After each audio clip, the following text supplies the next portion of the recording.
Radio Mélodie. Alors aujourd'hui, nous abordons un sujet universel, mais parfois délicat, c'est le pardon. Pardonner, c'est souvent perçu comme un acte envers les autres, mais saviez-vous que c'est avant tout un cadeau que l'on se fait à soi-même ? Pourquoi est-ce si difficile et comment le pardon peut-il nous libérer ?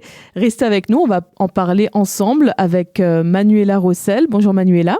Bonjour Vanessa. On entend souvent parler de pardon dans les livres ou les films, mais dans la vraie vie, qu'est-ce que ça signifie vraiment de pardonner ? C'est une bonne question. En fait, le pardon, c'est renoncer à nourrir du ressentiment ou de la colère envers quelqu'un qui nous a blessés.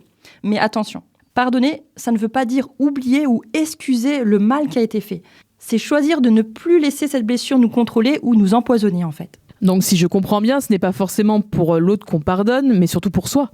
Exactement. Quand on ne pardonne pas, c'est un peu comme porter un sac rempli de pierres. Cela devient lourd et on se fait plus de mal à soi-même qu'à l'autre. Pardonner, c'est vraiment déposer ce sac pour se sentir plus léger et avancer. Mais pourquoi est-ce si compliqué de pardonner ? Parfois on a l'impression que c'est facile de rester en colère finalement. C'est vrai, et c'est parce qu'on associe souvent le pardon à une sorte de faiblesse ou à un risque de se faire à nouveau blesser. De plus, il y a des blessures qui touchent tellement profondément notre identité ou nos valeurs qu'on a l'impression que pardonner reviendrait à nier notre douleur. Et pourtant, ne pas pardonner, c'est comme boire du poison en espérant que l'autre en souffre. Ah, j'aime bien cette métaphore. Et c'est vrai que c'est plus facile à dire qu'à faire, on peut le dire. Est-ce qu'il y a des études ou des chiffres qui montrent les bénéfices du pardon ? Absolument. Une étude de l'université de Stanford a montré que les personnes qui pratiquent le pardon voient une diminution de leur stress, une meilleure qualité de sommeil et même une baisse de leur pression artérielle. En plus, elles se sentent plus heureuses et en paix avec elles-mêmes. Alors d'accord, mais mettons-nous dans la peau de nos auditeurs. Imaginons une situation concrète, une dispute entre amis ou avec un collègue. Comment on fait pour commencer à pardonner dans ce cas ? Je propose de faire un exercice ensemble. Toi aussi, si tu veux bien. Écoute, je veux bien, je suis prête. Très bien. Alors, ferme les yeux un instant, si tu peux, ou simplement, concentre-toi. Pense à une personne ou à une situation qui t'a blessé récemment. Maintenant, demande-toi, qu'est-ce que je ressens en ce moment en pensant à cette personne ? Peut-être de la colère, de la tristesse ou de la frustration. Accueille ces émotions sans te juger. Ensuite, pose-toi cette question.